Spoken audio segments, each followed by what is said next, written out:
অমিতাভ ভাই, আপনার কাছে আমার একটা প্রশ্ন, যে প্রডিউসারদের জায়গা থেকে তো তাদের একটা স্ট্রাগল থাকেই, বা তাদের স্ট্রাগলটা একটু ভিন্ন, কিন্তু অ্যাজ এ ডিরেক্টর আপনাকে তো মানে সব বিষয়ে আসলে অনেক বেশি সতর্ক থাকতে হয়েছে, এবং আপনার স্ট্রাগলটা আরও বেশি।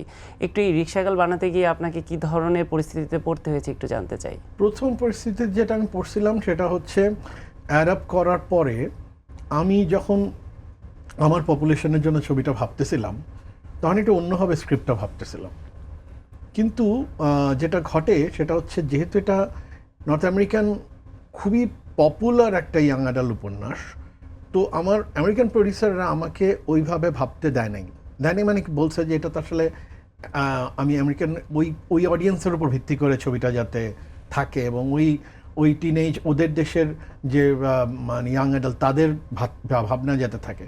তখন আমি একটু ওই রকম করে ভাবতে হয়েছে। আমার ওইটা আমার বড় স্ট্রাগল ছিল, বিকজ আই ডোন্ট আন্ডারস্ট্যান্ড ওই অডিয়েন্স কীভাবে রিয়্যাক্ট করবে। তখন আমাকে বলা হলো যে উপন্যাসের যেই সরলতা আছে সেই সরলতাটা যাতে সিনেমাটাতে থাকে।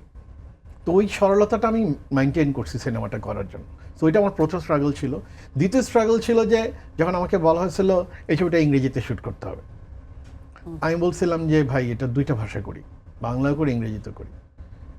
তখন দেখা গেল যে বাংলায় যদি আমি শ্যুট করতে যাই তখন দেখা যায় যে ইট ওয়াজ এ ভেরি ডিফিকাল্ট টাস্ক ছবিটা বাংলায় এবং ইংরেজি দুই ভাষায় শ্যুট করা। তখন আমি শুটিংটা ইংরেজিতে করলাম, পরে আমি বললাম উইল ডাবড ইন বাংলা।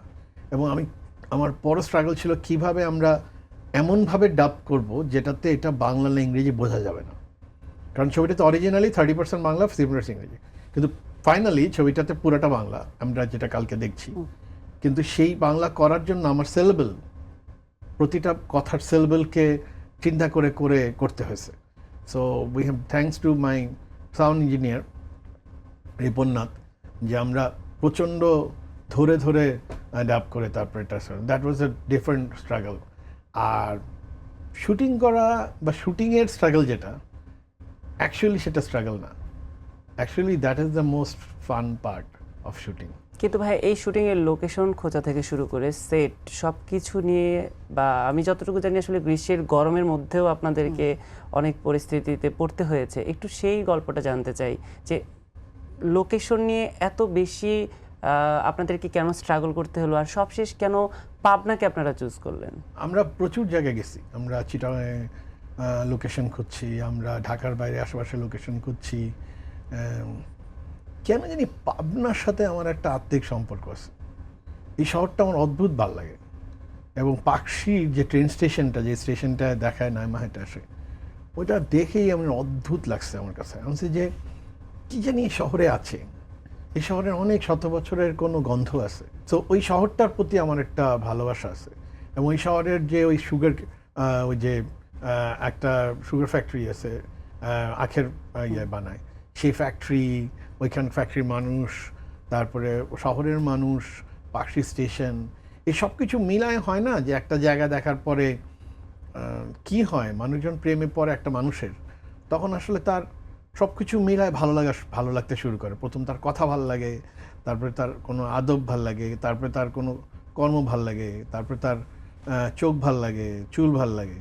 তো এরকম করে আস্তে আস্তে মানুষ প্রেমে পড়ে। তো একটা সময় সম্পূর্ণ প্রেমে পড়লে তারপরে সে বলে যে আমি প্রেমে পড়ছি। তো আমার যেমন এই পাবনার এই ছোটো ছোটো জিনিসগুলো দেখতে দেখতে I fall in love with Pabna. So আর আমি খুবই প্রেমিক পুরুষ ইন টার্মস অফ সিনেমা, মানে আমার প্রেম হইতে হয় সিনেমার বিষয়ের সাথে, চরিত্রের সাথে, ক্রুয়ের সাথে, ওই শহরের সাথে, ওই মাটির সাথে, প্রপসের সাথে।